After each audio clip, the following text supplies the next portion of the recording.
waistband night, a gallant knight, in sunshine and in shadow, had journeyed long, singing a song in search of El Dorado. Well, that was El Dorado by Edgar Allan Poe, published in 1849. In some way, I think all of us are searching for our own El Dorado. That particularly applies to officers of the law, who do a lot of searching. And we're going to talk about a couple of those searches and some of their seizures today on Short Circuit, your podcast on the Federal Courts of Appeals. I'm your host, Anthony Sanders, director of the Center for Judicial Engagement at the Institute for Justice. We're recording this on Monday, August 7th, 2023, although the episode will not go out till later this month. We are working around vacations in the month of August by stockpiling episodes.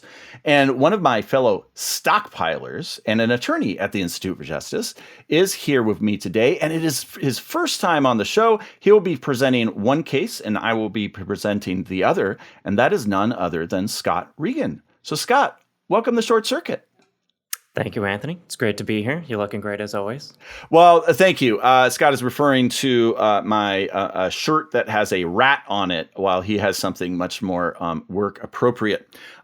Scott is appropriately working for us at IJ because he used to do law in New York City, and then before that, went to a couple great schools, including Cornell Law School, where I went a couple years ago, and I'm very happy that I'll be returning there for a talk later this coming school year, and also to Hamilton College.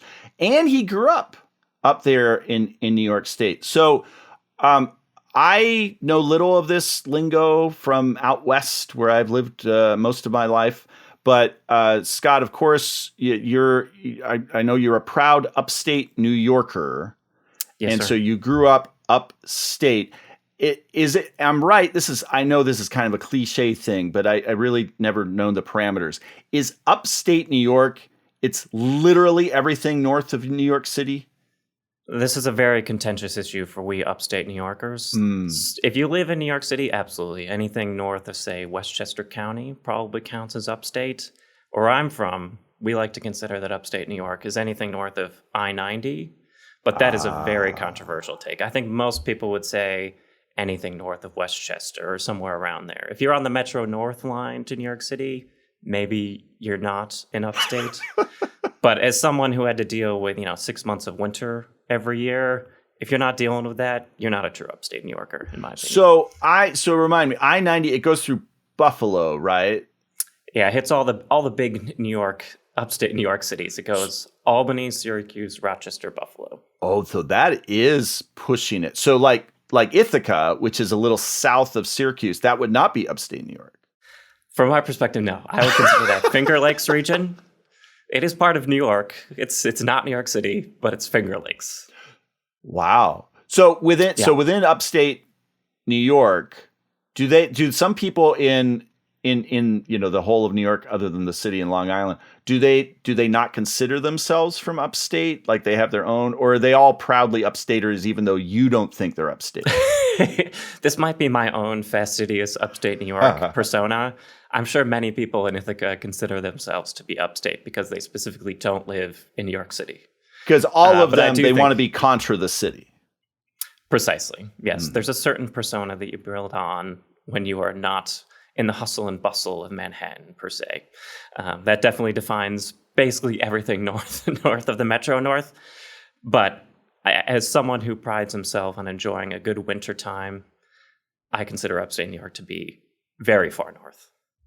Understood. Well, yeah, there's similar dynamics in some Midwestern states. Minnesota, like us in the Twin Cities area, we say outstate, but then, there's divergence in the rest of Minnesota, which is what that means, whether you're in Duluth or St. Cloud or way southern Minnesota.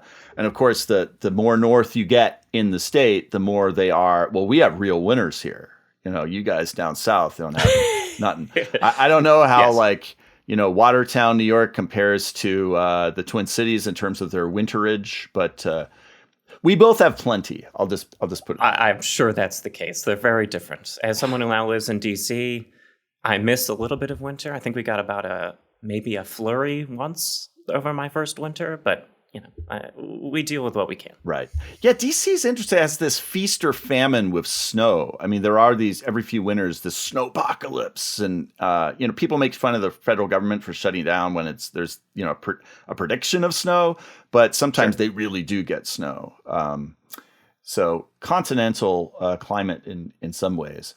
Well, we're going to go to a continental load of data, because you're going to talk to us about an electronic search. We haven't talked about all that much in Short Circuit in a while, involving someone's Apple account, which maybe is going to raise the eyebrows of quite a few listeners. So how does that work, and what's going on in this Ninth Circuit case? Sure. This is really a squall of data, if you might say, in the snow metaphor. The case is United States versus Paleo, and the case involves, as you noted, an iCloud account. Now, I should note ahead of time, I am one of the last Apple holdouts. I have no Apple products. I was actually probably the last person who still had a Windows phone. Oh, no, I'm with you. I'm right here. So if I misspeak on anything iCloud related, someone's going to have to correct me. But basically what this involved was the question of whether the government violates the Fourth Amendment when it conducts a two-step search and seizure of an entire iCloud account. That two-step process, which is authorized by a 2009 statute, includes the initial seizure, authorized by a warrant describing the crimes alleged and the specific types of evidence the government could seize, and a secondary search of the data in that account to find the evidence sought. The specifics of the case is a fentanyl drug ring involving a number of individuals, where they would be purchasing fentanyl from China over the internet, which apparently is a thing you can do, not familiar, and the subsequent production of millions of fentanyl pills, which again was something I was not familiar with. That's how people consume fentanyl, but apparently it is. The background is, following the discovery of this drug ring, police conducted a physical search of the person I'm going to characterize as the kingpin of his residence. When they're there, they seized drugs, guns, ammunition, as well as his phone.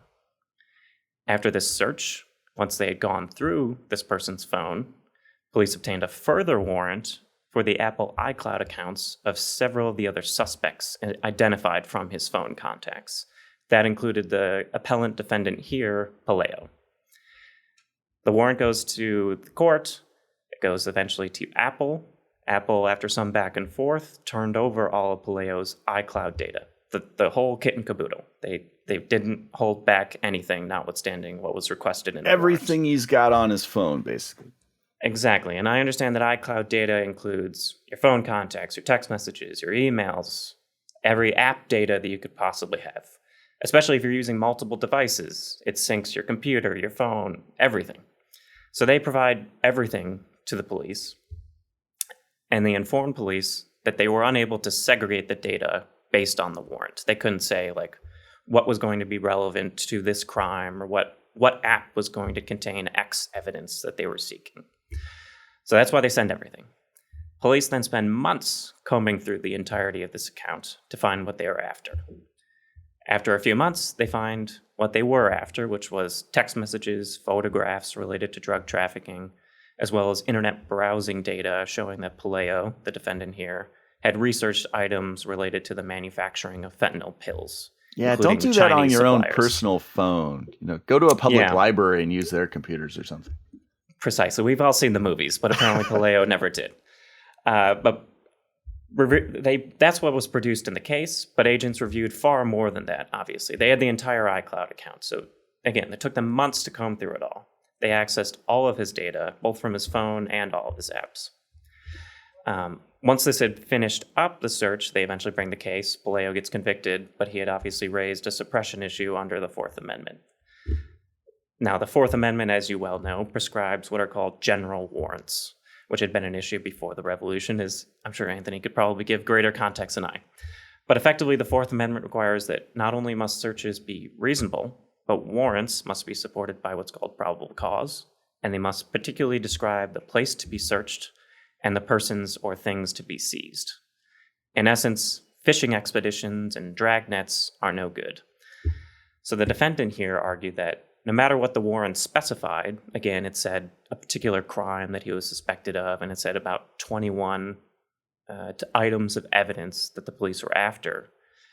By seizing the entire iCloud account, which again contains even more data than might be found on the device itself, police had transgressed the Fourth Amendment by conducting a general search under the guise of particularization, if you will.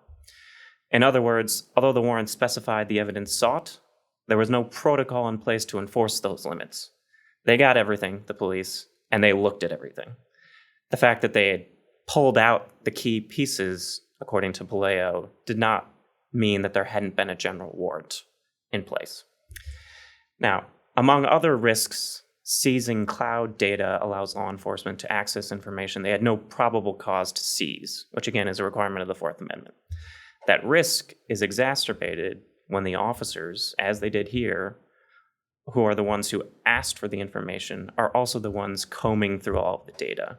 So there is no limitation in place where, say, a tech group of the police were the ones looking at the data, pulling out what was relevant, and then filtering it on. Is that when they talk about a taint team, I think, in the business? Yeah. Or in a law firm, a Chinese wall or something like that, where, for conflict purposes or trying to actually make sure it's clean, you have separate teams. That didn't happen here. So the same officer who asked for the information via the warrant was the same one who actually looked at everything. Now, when it got to the court, the government analogized the search of an iCloud account to the search of a home, wherein maybe the police know what they're looking for in a home, say drugs, but they might not know which room it's located in. They may have an inclination, but they don't know for sure. So they need to access the entirety of the home, like they needed to access the entirety of the iCloud account to find that evidence. But according to the defendant, as noted, law enforcement could have taken basic steps to avoid searching his entire account, like using certain extraction software, which they pointed out could have delineated the difference between what was relevant and irrelevant, or as noted, using a separate team to look at the data, or even circumscribing it more by time period. Because here, this iCloud account was created originally in 2011, I think, and all of the crimes were suspected of having occurred after 2016. So they looked at everything, even though that there was a 5-year period that they knew was not relevant. But police did absolutely nothing for that. In the end, the court sided with the government, as you could probably presume where we are right now. In so doing, they relied on a precedent case that involved the search of all data available for a Facebook account. Very, very different from an iCloud account. I'm sure many people have much personal information on their Facebook account they wouldn't want the police to see, but we're talking exponential amounts more via an iCloud account. Because Facebook account, you may limit who can look at it, but it is for other people. It's not your own private stuff. Precisely. And maybe Meta wants to imagine that Facebook is as integrated into our lives as Apple might be, but it's not. So we don't have to pretend like it is. So basically, the Ninth Circuit concluded that these types of two-step searches, like had been done in the Facebook case, are valid under the Fourth Amendment so long as the authorizing warrant specifies the crime suspected and the types of evidence to be seized. According to the court, the search of an iCloud account is like the search of a home, or maybe the search of computer files specifically, where police can't really know ahead of time where the particular evidence might be found, in rooms or in specific folders on the hard drive, nor can they really on an iCloud necessarily know which apps might have relevant digital evidence.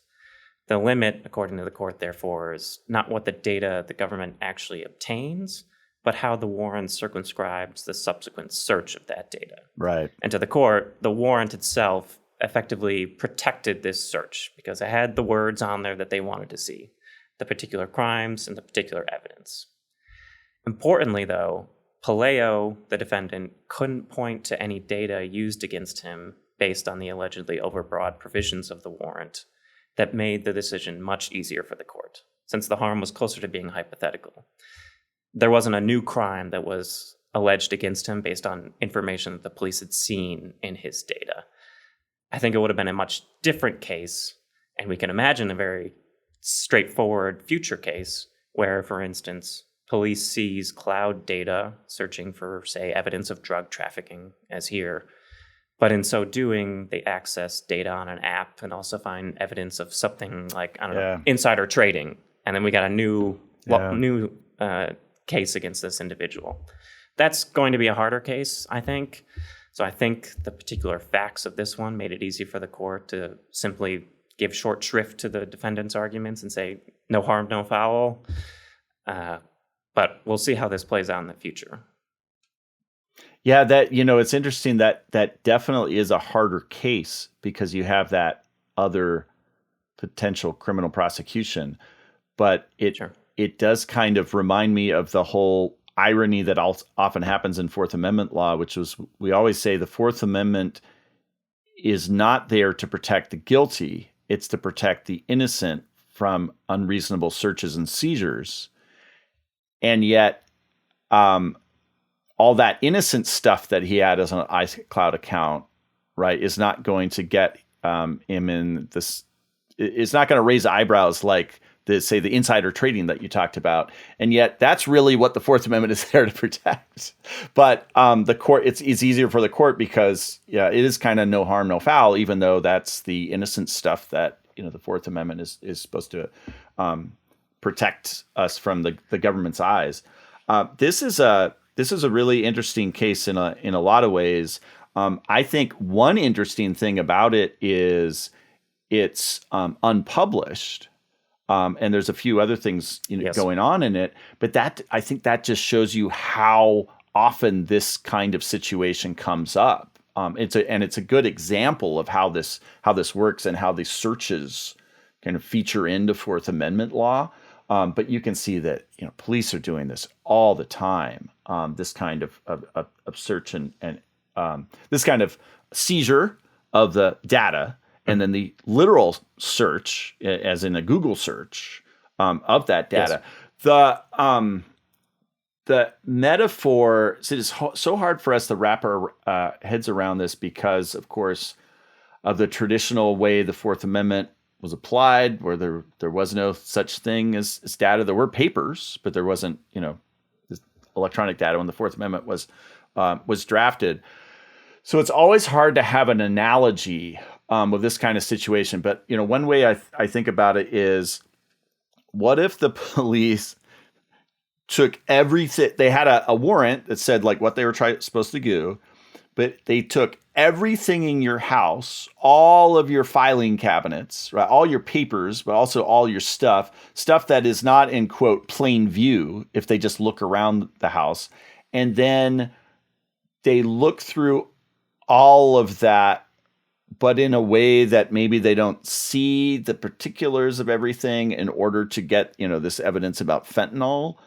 The metaphor really breaks down, right? It just isn't there, which is why the courts, I think, have gone with this strategy of saying, well, you can grab it all and then you can do the search, and the search, whatever the searches turn up, you can look at that, police. You can't go beyond the searches. And yet, you're going to see a lot of stuff that is not pertaining to the crime by doing that. And there's some problems with that, but you can kind of see some of the logic of it. But I'm no expert on these searches of iClouds, but I could see in a different case how there would be a lot more tricky issues, as you said. Yeah, I am also no expert on iClouds. I gather neither is the court. If I can glean anything from the fact that this is unpublished and rather short, if I may, it's only a few pages of analysis here because it's unpublished. It would definitely be beneficial to a lot of courts going forward if they had actually fleshed this out a bit more so people know the parameters of what these two-step searches can entail. But I gather courts are a little sick of technological progress, which I can kind of understand. I have to say, last night it was thunderstorming here in D.C. I was debating whether to go see Oppenheimer or to stay in and watch a classic movie. And I found myself staying home to watch the classic movie, William Wyler's The Big Country, which, as you can imagine, doesn't include any CGI. But I didn't feel like I'd lost anything. So I also sometimes don't think I need technological progress. But the court here clearly just kind of threw up its hands and said, Facebook account, iCloud account, it's all the same, which it's not. But I understand why they might be a little sick and tired of having to apply the Fourth Amendment to new technologies. And I think that's partly what we're seeing here is unwillingness to engage with the particular nuances of the technology. So it certainly needs to be fleshed out more by, if not the Ninth Circuit, a future court. Because to your point about the metaphor, when you're spending months combing through an iCloud account, it's not unlike police, posting up in your house for months just to look at literally everything that you might have. It's both invasive in terms of what they're looking at and extensive in terms of what they're actually looking at. I mean, months of searching sounds like you basically looked at everything.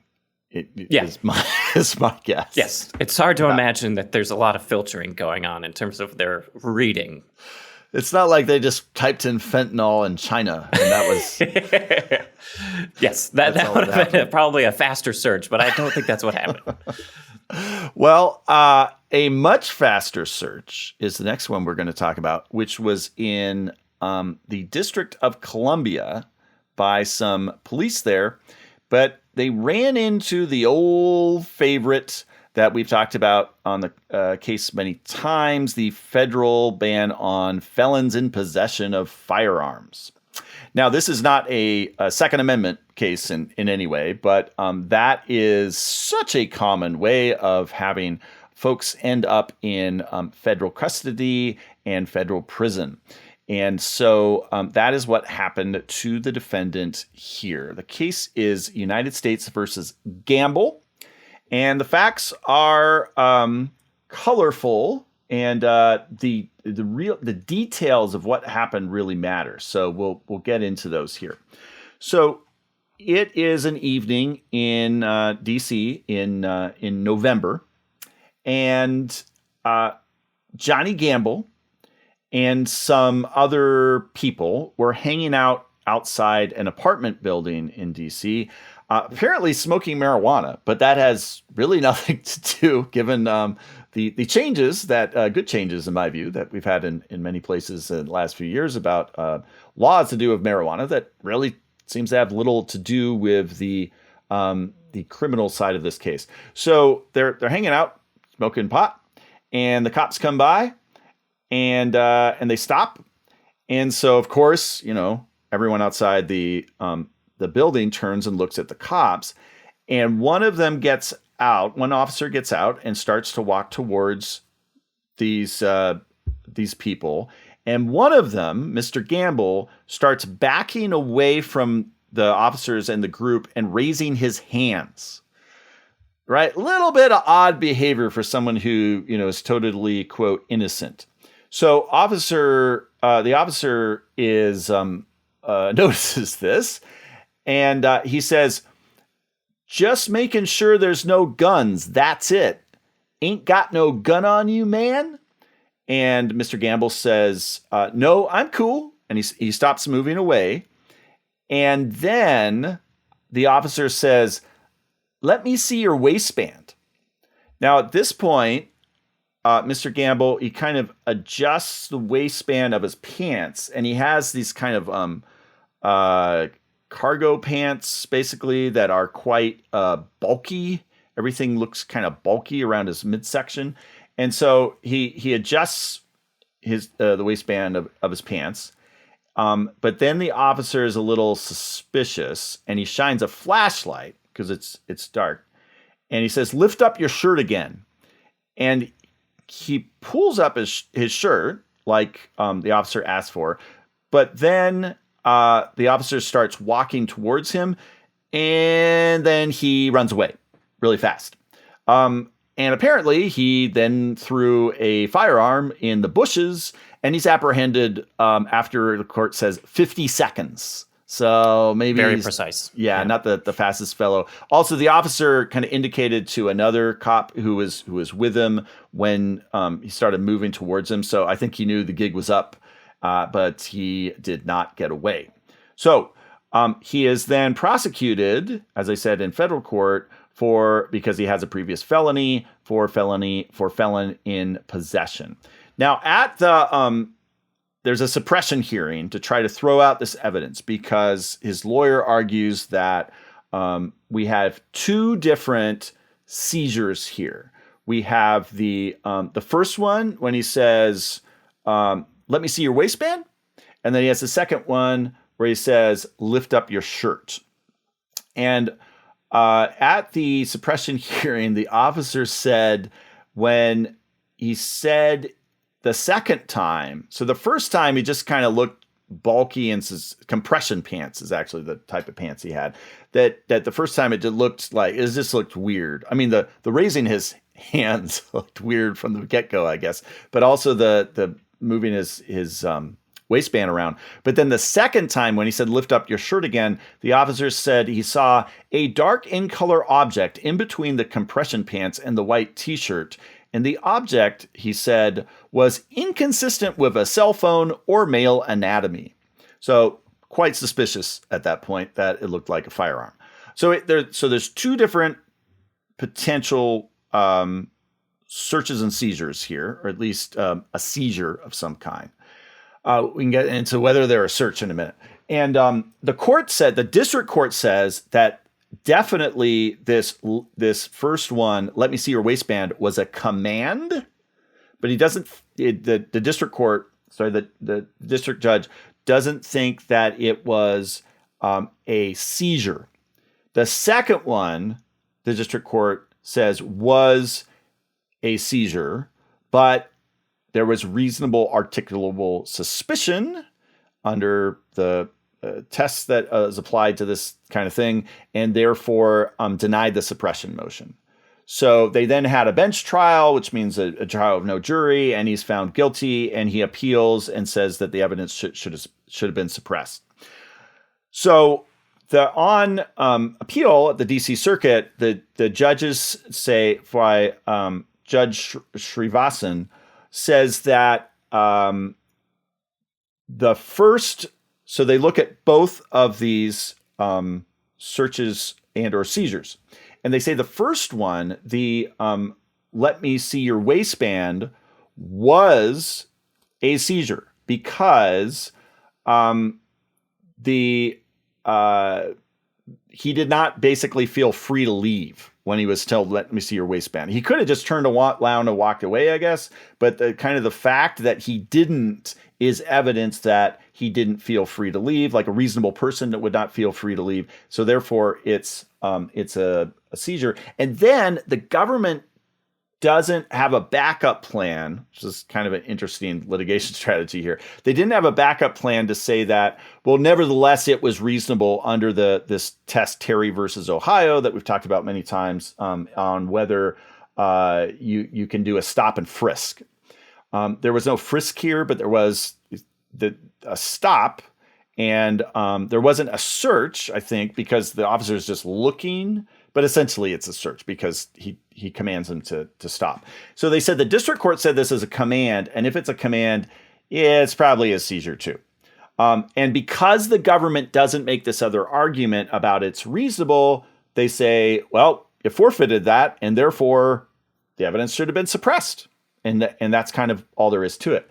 Now, the interesting thing is in the concurrences. So the author of the opinion, Judge Srivasan, has his own concurrence where he says, which is tactic. You don't see this one often. Yeah. Just occasionally judges will do this. Say, I have some more stuff I want to say, but my colleagues maybe aren't totally into putting this in there. And so he says that a lot. It's very important as to whether or not this command is a seizure, and he's responding to another concurrence we'll get to in a moment by Judge Pan. So actually, maybe I should talk about Judge Pan's concurrence for. So Judge Pan says, I join the opinion of the court, but if the government had argued that initial seizure, so let me see your waistband, if that was constitutional, I would have maybe said it was constitutional. He doesn't commit on this point, but he says, look, there's a few facts going on here. One is it's a high crime neighborhood. which I myself greatly skeptical of because officers say that all the time to justify searches and seizures. He also says he had his hands in the air, which, yeah, that looks a little suspicious. I get that.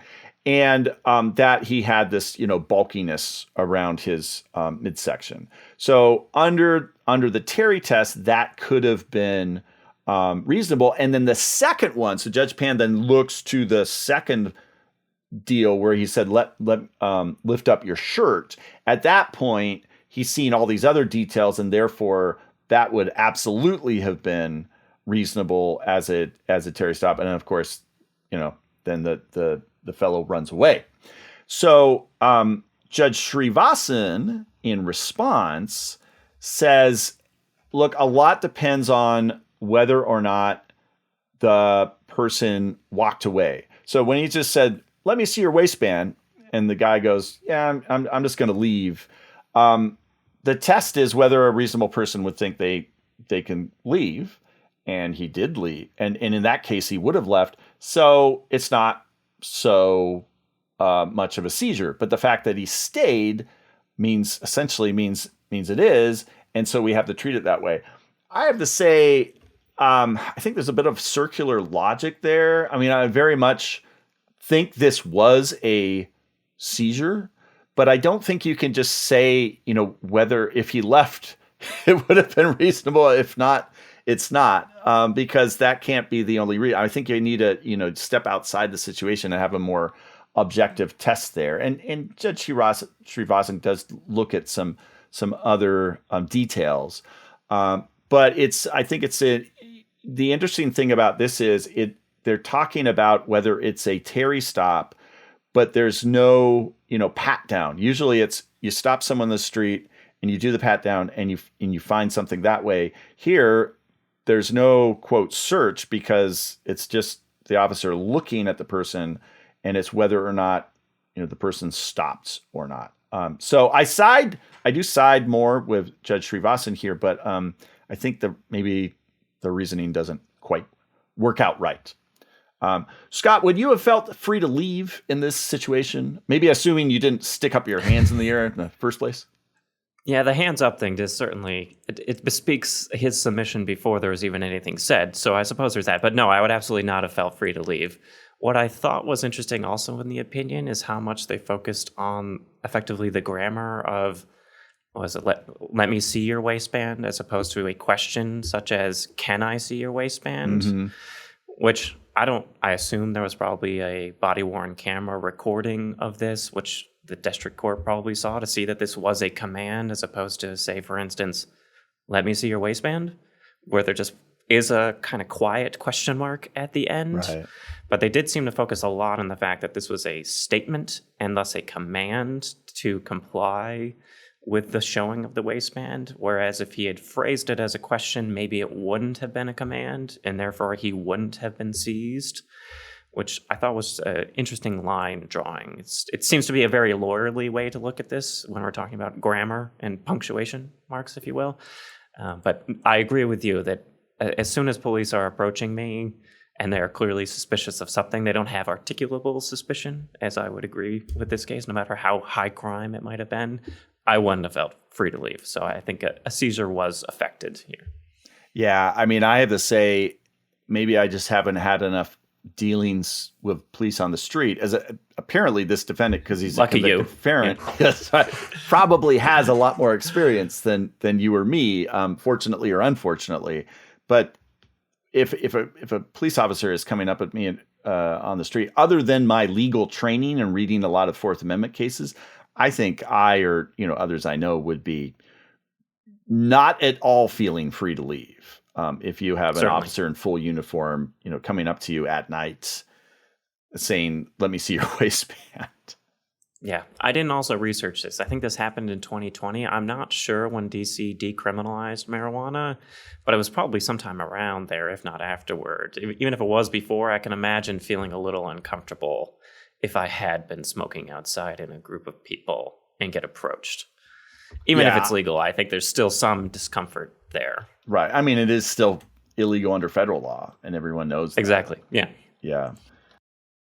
Yeah, I just looked it up here. It was a few years ago, but a few years before 2020, that DC decriminalized pot. So at least the possession of whatever these folks obviously had. So it still is probably, if you don't want the police to come up to you, probably not the best thing to do outside your apartment building. I would guess. I'd agree with that. Even if I had a beer in the vestibule of my apartment building, I'd probably feel a little uncomfortable. But yeah. Well, Scott, whether you're uncomfortable or not, I think you've had a very comfortable presentation and discussion on Short Circuit. So thank you for joining us, and we look forward to talking to you again sometime. My pleasure. Thanks for having me, Anthony. And thank all of you for listening. And until the next time, I ask that all of you get engaged.